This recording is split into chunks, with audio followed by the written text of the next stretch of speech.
Well, this is the Dalton's house. This is where the missing girl, Mary Dalton, lived. We're gonna go conduct some interviews right now.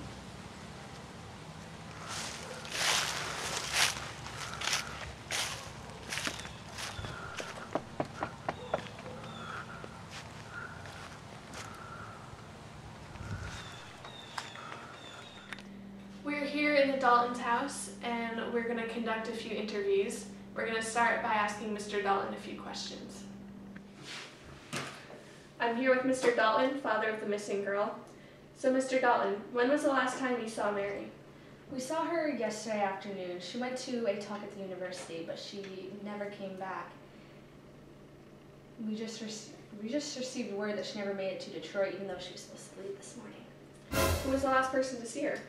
The last person to see her was our chauffeur. He brought her to this train station and her trunk. What do you think happened to her?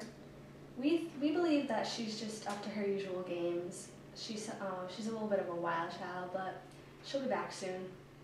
Well, thank you, Mr. Dalton. Is there any way we can speak to your wife? Of course you can. I'll go get her.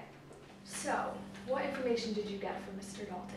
Well, he told us that he believes she'll come home soon because she's just a bit of a wild child. But I don't know if I believe that. Okay, well, we'll interview Mrs. Dalton next and see what she has to say about the situation. Now we are here with Mary's mother, Mrs. Dalton. When was the last time you spoke to your daughter? I haven't talked to her since yesterday morning, but I did hear her come in around 2 this morning. She was asleep in her room and she smelled of alcohol. Was it unusual for your daughter to be acting this way? No. Mary's quite the loose cannon. She's known to drink now and then. Is there anything else you would like to say about Mary's strange disappearance? Mary, if you're reading this in the paper, please come home, honey. Your father and I miss you terribly. Thank you very much. So what did Mrs. Dalton have to say? Well, Mrs. Dalton said that Mary came in late last night and smelled of alcohol, but it's not unusual for her to act this way. So we're thinking there's more to the story than just a runaway? Definitely. Well, let's go interview Peggy and we'll see what else happens. Okay. We're here now with the Daltons' housekeeper, Peggy. How long have you worked for the Daltons? For a very long time. I've known Mary for most of her life. What do you think about the new chauffeur? He seems very respectful. He doesn't say much, but when he does, it's very polite. What do you think happened to Mary? I believe that she just ran off with that red boy she's been seeing. Very interesting. Well, thank you, Peggy, for your time. Glad to help. So, what information did you find out from Peggy? Well, I mean, she didn't know much. She wasn't really here, but she does seem to think that the girl's hanging out with communists. Well, hanging out with communists and being drunk never ends well. No, well, let's talk to the chauffeur next and see what he can tell us. This is the Dalton chauffeur, Bigger Thomas. I've been told that you were the last person to see Mary. Is that true? Yes, ma'am. Can you tell us what happened last night? Yes, ma'am. I took her to the talk last night, I picked her up, and I brought her home. Earlier on, we were speaking with Mrs. Dalton, and she said Mary returned home drunk and late last night. Is that right? Yes, ma'am. I was gonna bring her home, but she told me to pick up a friend, and they had a few drinks. I was just doing my job, ma'am. Who was this friend of hers? I believe his name was Jan. Where did you take them? They told me they wanted to eat at a black restaurant, so I drove them to Ernie's Kitchen Shack. What happened next? Well, Jan, he drove back to the Dalton's house, and him and Mary went upstairs. What happened this morning? When Miss Dalton wasn't in her room this morning, Mr. Dalton told me to bring her trunk to the station. So I was just following his orders. What do you think happened to Miss Dalton?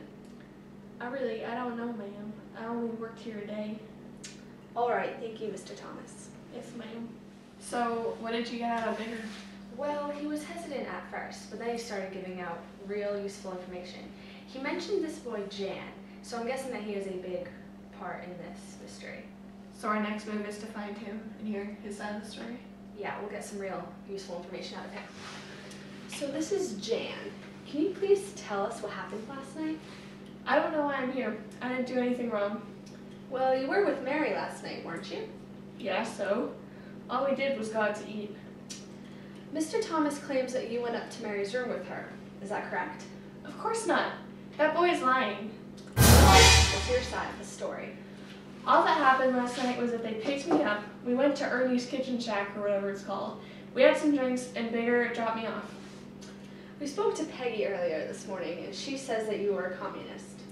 What does that have to do with anything? So what if I'm a communist? Just clearing that one up.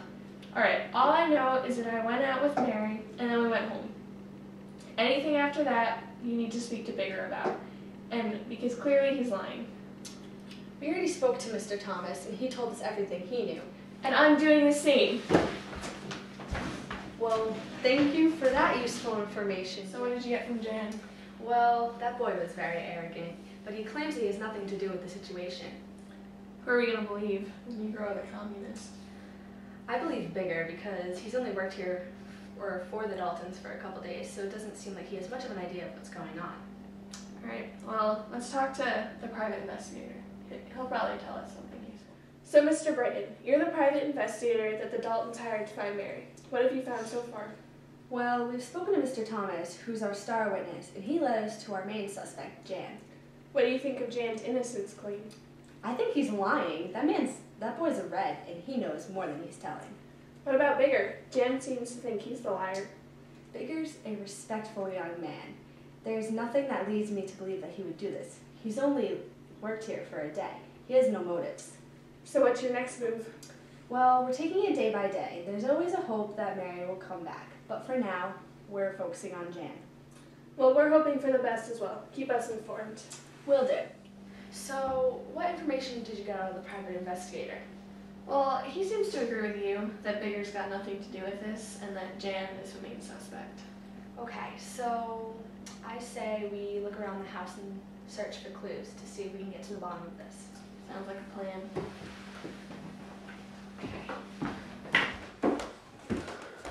Well, there's nothing in Bigger's room. Why don't we check the basement?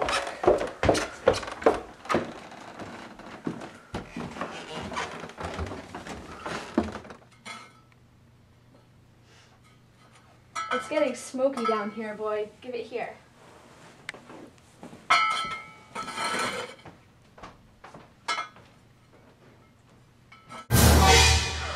Reese, come here, come here! What is it, Sam? I don't know.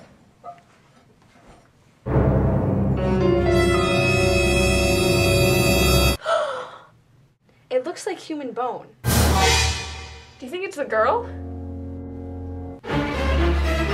Where's Bigger?